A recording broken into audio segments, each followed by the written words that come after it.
반갑습니다. 53장에서의 종의 사역을 통해서 구원을 받은 자는 어떻게 살아야 할까요? 바벨론 포로에서 노임을 받은 자는 어떻게 살아야 하겠습니까? 돌아온 탕자는 아버지의 엄청난 환대를 받은 이후에 어떻게 살아야 하겠습니까? 허물과 죄로 죽었다가 다시 살아난 이후에 어떻게 살아야 할까요? 오늘 본문 1절을 보면 공평과 공의를 행하는 것입니다. 히브리어 성경에서는 왜냐하면이 있습니다. 왜냐하면 나의 구원이 가까워 왔고 나의 의가 곧 나타날 것이기 때문입니다. 이같이 행하는 사람, 공평과 공의를 지키는 사람은 복이 있습니다.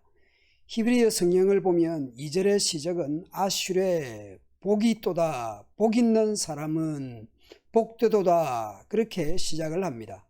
공평과 공의를 지키는 데 있어서 중요한 것은 안식일을 지키는 것을 말씀합니다. 안식일은 수식적으로는 하나님을 기억하는 것입니다. 출애굽기 10계명의 안식일 계명에서는 창조주 하나님을 강조합니다.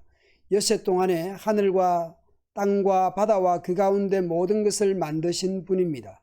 신명기의 10계명에서는 구원의 하나님을 기억하는 것입니다. 안식일은 수직적으로는 하나님과의 관계에서뿐만 아니라 수평적으로 노예는 물론 가축까지 쉬는 것입니다. 이사야 40장 이후에 창조주 하나님, 구원의 하나님, 거룩하신 하나님으로 계속 강조되어 왔습니다. 안식일을 지키는 것은 창조주 하나님, 구원의 하나님, 거룩하신 하나님을 기억하는 것입니다. 안식일을 지켜서 구원을 이루는 것은 아닙니다. 안식일이 구원의 조건은 아닙니다. 그럼에도 불구하고 안식일을 지키는 것은 하나님의 구원받은 자로서 창조주, 구원주 하나님을 기억하는 것이죠. 예수 믿어서 구원받은 성도는 하나님을 예배하는 것부터 시작을 해서 하나님을 기억하는 것입니다. 공평과 공의를 행하는, 즉 안식일을 기억하여 거룩히 지키는 자는 이방인이든 특별한 장애를 가졌든 차별이 없습니다. 여호와를 섬기는 이들 중에서 이방인들은 여호와께서 틀림없이 나를 자기 백성과 구별하실 것이다, 고자도 나는 마른 나무에 불과할 뿐이야, 그런 오해나 불평을 하지 말라라는 것입니다. 하나님 앞에서는 혈통, 신체적인 장애 등 이런 것은 중요하지 않습니다. 중요한 것은 안식일을 지키며 하나님을 기쁘시게 하는 일을 하고 하나님과의 약속을 굳게 지키는 것이 중요합니다.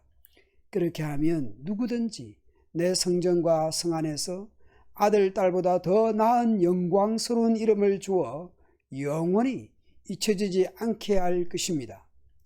주를 섬기고 주의 이름을 사랑하는 이방인들에게 약속합니다. 안식일을 지켜 더럽히지 않고 나의 언약을 철저히 지키는 이방 사람들은 내가 그들을 나의 거룩한 산으로 인도하여 기도하는 내 집에서 기쁨을 누리게 하겠다. 또한 그들이 내 제단 위에 바친 번제물과 희생제물들을 내가 기꺼이 받을 것이다.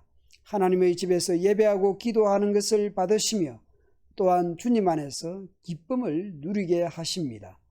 더군다나 나의 집은 만민이 모여 기도하는 집으로 불릴 것이라고 말씀합니다.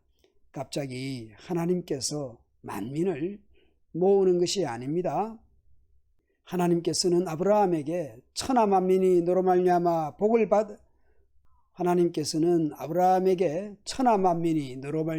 복을 얻을 것이라 말씀하셨습니다. 세계와 모든 민족을 향한 마음을 가지고 계셨습니다. 이스라엘은 특별히 그 중에서 제사장 나라로 삼으신 것이죠.